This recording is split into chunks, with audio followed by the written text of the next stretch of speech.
Lawnmowerman. This movie from the 90s was quite ahead of its time, with many aspects.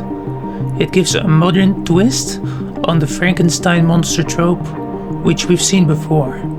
It follows Dr. Angelo, who was taking a liking to a mentally handicapped man, Job Smith, who has an interesting B-plot as well.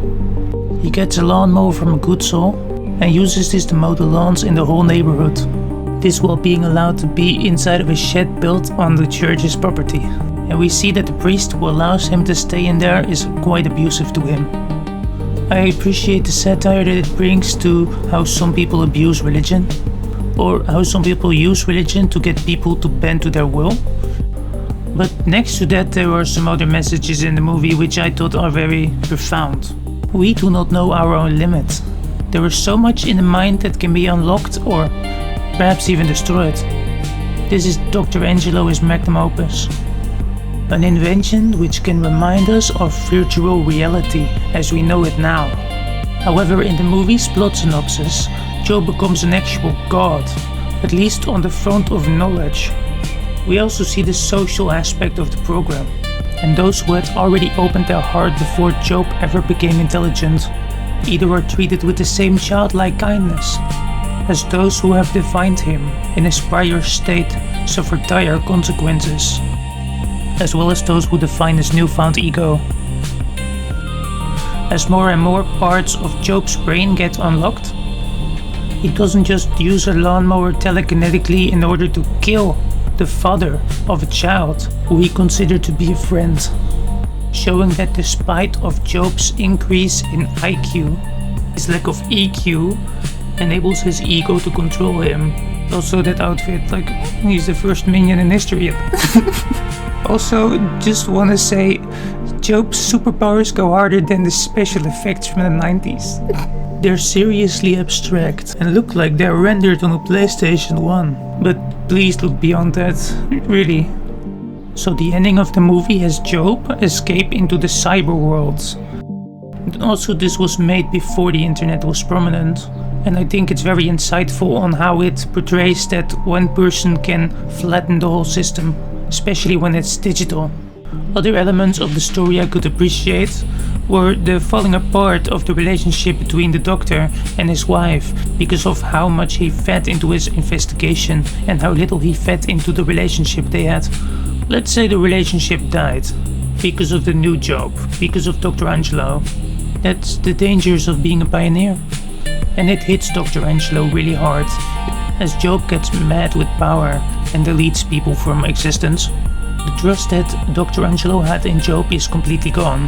That's why he took bags full of bombs with him, preparing to die for his own experiment and undoing his creation. And he almost did, if it wasn't for a young boy named Peter, who was the friend of Job in his previous life, which pushes Job to let Dr. Angelo go out of the virtual reality system, showing that there is always a way to the heart. And for Job, that's not money, but instead it's Peter, who gets lost in the booby trap facility. They live. Directed by John Carpenter, also known for The Thing, not the Marvel one, which illuminates that evil has no face until it bursts out of one of your friends. Also once upon a time directed a movie based on a story called 8 o'clock in the morning. Just like in that story, in They Live we follow a man named Nada, obviously Spanish for nothing. Interestingly enough, Roddy Piper, who portrayed Nada, actually left the WWE in order to focus on his acting career. In actuality, his boss, Vince McMahon, actually didn't appreciate the movie. Their professional bond even shattered over it. I know you might ask yourself why that's the case. So let's go over the storyline. Let's see if that clears things up. Also, I really like how in this universe it looks like people are attracted to a TV like a moth to a flame. Wait, which universe was I talking about? Also, I really like the scene where Nada looks through a window and we see an elderly person and they're just sitting in a chair watching a show that's about nothing, about first world issues. And that poor Nada is just trying to survive in the times that are. Nada is a drifter. He doesn't really own anything. There's a great drift between the underclass and the upper class, as it's slowly drifting apart. Nada is searching for a job application on a field, which slowly is dying out. Luckily, there is still a site of construction work available, which he is able to secure because he talks about his experience, and that he also owns his own tools. Nada is always seen as a backpacker, not really having a place to call home. Not just that, but stability is also an issue, especially when the job market is crumbling in your sector. John Nada makes friends with Frank, who takes him to a shelter, and where we also are able to see some symptoms of the times.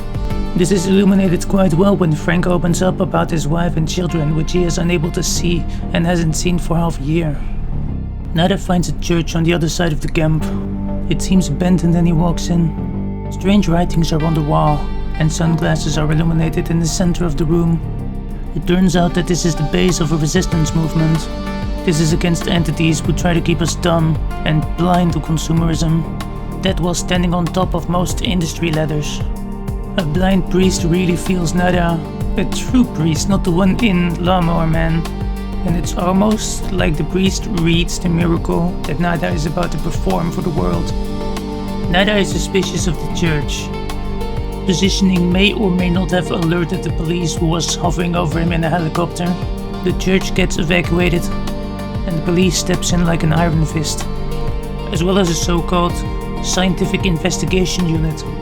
It's like they send in the whole freaking army, as well as a bulldozer to evacuate the camp. The movie doesn't shy away from police brutality, and it shows Nada as a protective figure of a man who is frozen in fear in the corner of the street. After escaping the cops, Nada the next day returns to the church and manages to secure a box of sunglasses which were hidden in a compartment inside of the facility. As soon as Nada puts on the glasses, he realizes that he can filter reality and that he can see things for what they truly are. Most people I've seen talk about this movie call it prophetic in its message. On how culture turns into consumerism and on how some people will buy into Big Brother before their fellow human being. It certainly is an interesting watch. I don't think they make them like that no more. And I also feel like the aliens are metaphorical, or could be interpreted that way, as a specific type of person. Now, to close off this entry, I would like to comment on those who see the glasses as some sort of interpretation of black and white. But if you heard Kaufman say something along the lines of they're seers, they see our true face, then you would also be panicking. Man on the Moon. This is actually more of a documentary style movie, made to resemble Andy Kaufman's life. It also had a serious impact on the main actor's personality, Jim Carrey. So Andy Kaufman's main philosophies in life were to not take anything seriously. This man was the very first rage baiter and troll. He once read a book in front of a stage that was there to see his comedy, which is actually kind of really funny in third person perspective, but quite disappointing when you purchase tickets for him. He also claimed to be the best female wrestler of the world, being one of the very first people to trap people in their own rage. Like, oh, how can you do that? How can you say that? That's the whole joke. That you're getting mad is the whole joke. Even Jim's character is like, there is no movie at the beginning of the movie. Actually, this was the whole movie, which is quite ironic, and I like that. It's like chasing off the normies. And also giving an illumination on how fake the world of media is. Huge respect to Andy Kaufman as a person, I appreciate that.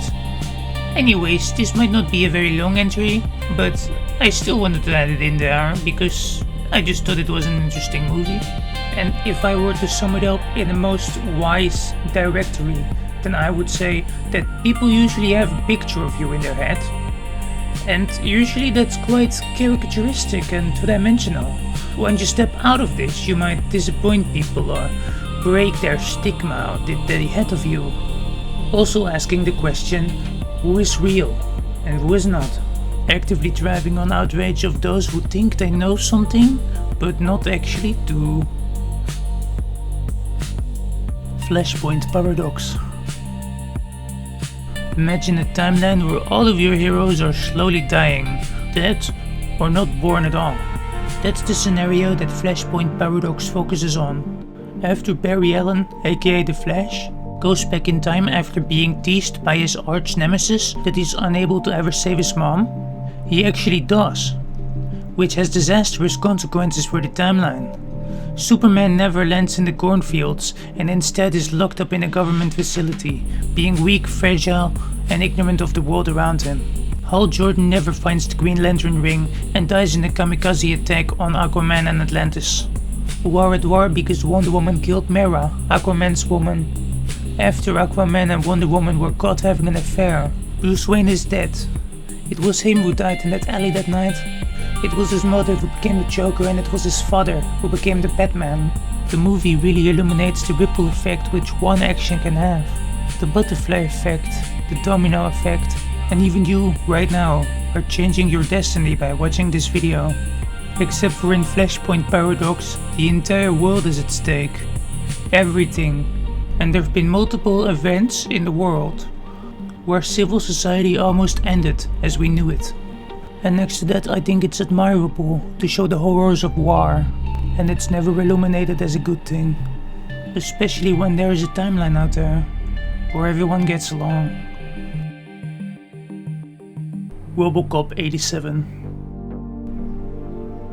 Now, despite of being an action-oriented movie, there are still some elements in this movie which make it special to my heart.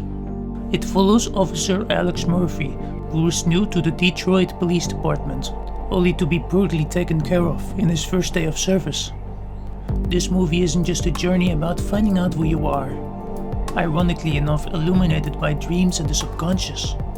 It's also about corruption, and how the pre-established order sometimes is infiltrated within the society that we know, especially in the ranks of our corporations. We see an old power fail, almost replaced by a new face with ideas. But unfortunately that new face is erased by old powers that were with connection. It also makes you question those who are in charge, as well as the prime directives programmed into Robocop, the fourth one being quite favorable towards corporations, especially naive towards the staff working for it, also with a dire warning about AI, symbolized by ED-209. And that's why I think this movie is quite a trailblazer for the times that were, and I would definitely recommend everyone to watch this classic. Eyes Wide Shut. Eyes Wide Shut was Stanley Kubrick's last movie. He did not desire anyone to edit it in any way that he did not seem fit. And that's exactly why conspiracy theories have run wild about Stanley Kubrick's untimely passing and how it had an influence on the cut of the movie. At this point in time, I believe we are all familiar with the developments surrounding the Epstein case. Not just that, but since decades people such as Alex Jones have been talking about secret societies, such as Bohemian Grove, which he visited himself and recorded. However, let's return to the movie. This is about a man who is clearly high upper class, but not well financially defined enough to be an elite. After an argument with his wife, he decides to take a stray and eventually ends up in some sort of cult ritual. Even though he took off his mask, by some miracle a woman sacrifices herself for him. And there's even theories about the movie that his wife was in on it. The masks can also be seen as a metaphor, symbolizing that identity is just a performance, and that some people can only be their true self when they're wearing a physical mask. Other elements of the story concern lust, desire, and that sometimes by not following your lust, you actually get rewarded.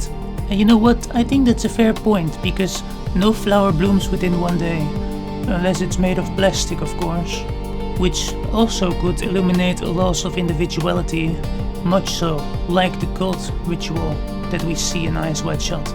Now, I don't mean to make this a personal video or anything, but I personally notice that people are entirely different when they're in a group. It's why I have a very hard time to integrate inside of a group. The group itself might be an illusion, but it does create a bystander effect. I suppose that the scariest of all animals is us. Only us. Now, the last element of the movie I want to discuss is that once you see, you cannot unsee. Now, this is quite literal in this sense, since there are hints spread throughout the movie that Bill is still being stalked. especially in the last scene in the toy store. So is it any surprise that people still think that the death behind Stanley Kubrick was organized? Let me know what you think.